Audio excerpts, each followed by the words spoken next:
Yeah, I mean, I've looked at this at depth, and I was just writing Global Macro Investor over the weekend.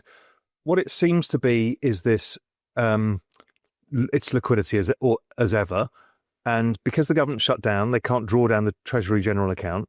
That's now like $1 trillion plus. So it just keeps building, doesn't get spent because there's no workers to pay right now. Meanwhile, there's no reverse repo to drain to offset it. So they've got nothing to offset it. So repo rates have been blowing out. They've had to give emergency lending in repos. So it's kind of, we had this in like 2018, 2019 before. And why it's hit crypto is because the entire asset management world is underweight tech. And so they're chasing into year end because I think I saw the stat yesterday, 80% of all funds have underperformed the market this year. So they're all chasing that, and crypto being at the margin in liquidity gets whacked in the meantime. And until the government reopens or the Fed get forced to, well, they're going to NQT, but then they need to increase their balance sheet and all of that. But as you say, the dichotomy is that the crypto economy is actually pretty vibrant. Liquidity is driving the market, with government shutdowns and limited Fed action creating unusual dynamic. Tech and crypto are seeing inflows as funds chase returns, while debt cycle shifts suggest the year could still finish strong. Crypto ownership has shifted, with ETFs and institutional players entering.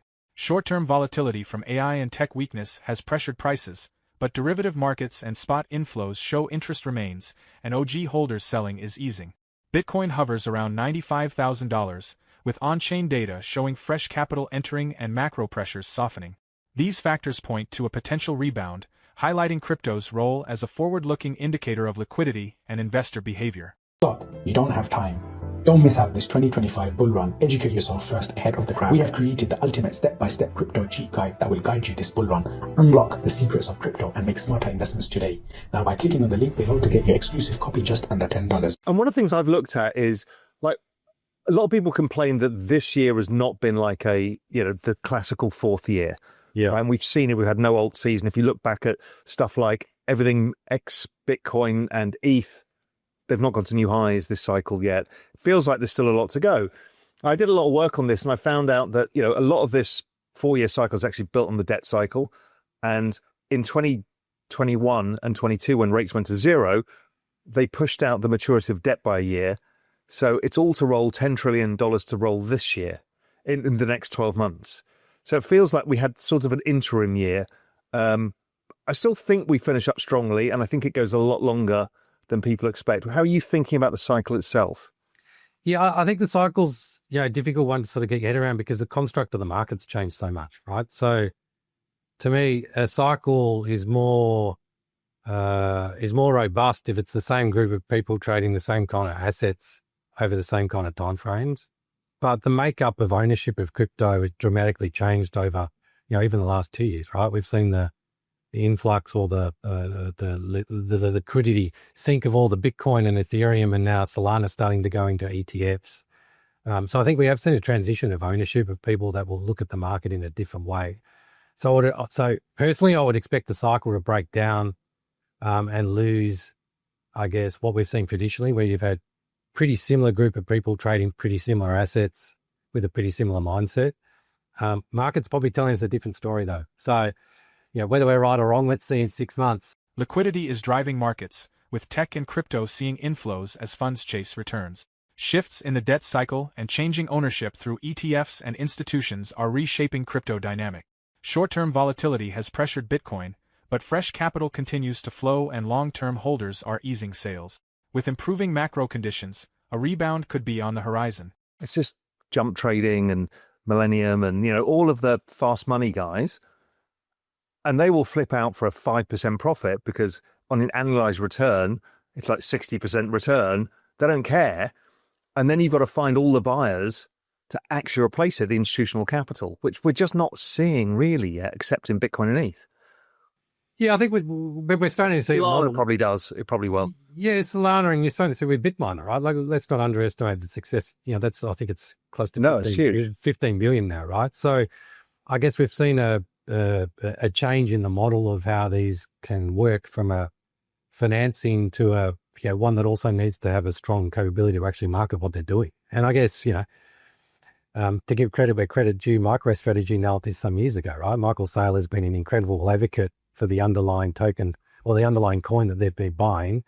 And he's been incredibly sophisticated in the way he's raised capital to keep buying that. And I think, that's the model, isn't it? He's proven that that's the model, and that's where DATs need to go. I think the addition I would add to that is that, and as he's kind of done in Bitcoin, but particularly as we start to get into sort of more utility-driven, fee-driven models outside of Bitcoin, they need to start thinking about, well, what can I add back to the ecosystem? That's right. How can I bring that into the DAT and use that access to financing? I've got to accelerate that. It also, MicroStrategies also tells you the liquidity is constrained within the crypto market, because for a while he was able to just keep issuing stuff. Now he can barely do anything. Yeah, and I think we've, you probably got a better read on this than me, but I think, the crypto market's been a pretty good kind of forward look on liquidity, right? It's kind of the canary in the coal mine around liquidity. Yeah. Longer term, I still think that's a great story. Month to month, there's obviously these kind of hiccups that we see. Yeah, exactly. So it'd be interesting. The other feature that we've seen, and not surprisingly either, because we see it every cycle, is OG selling. So we've seen a bunch of people, 44 billion, I think was the number I saw. Because if you are one of these people who bought Bitcoin at $10, right? You're just like, well, I'll take some off at 100 grand, at 100,000, because you're suddenly up 10 billion. It's like Novo did that unwind for a Galaxy for an individual. That was $9 billion. Yeah, it's an insane ability to actually hold through that period, right?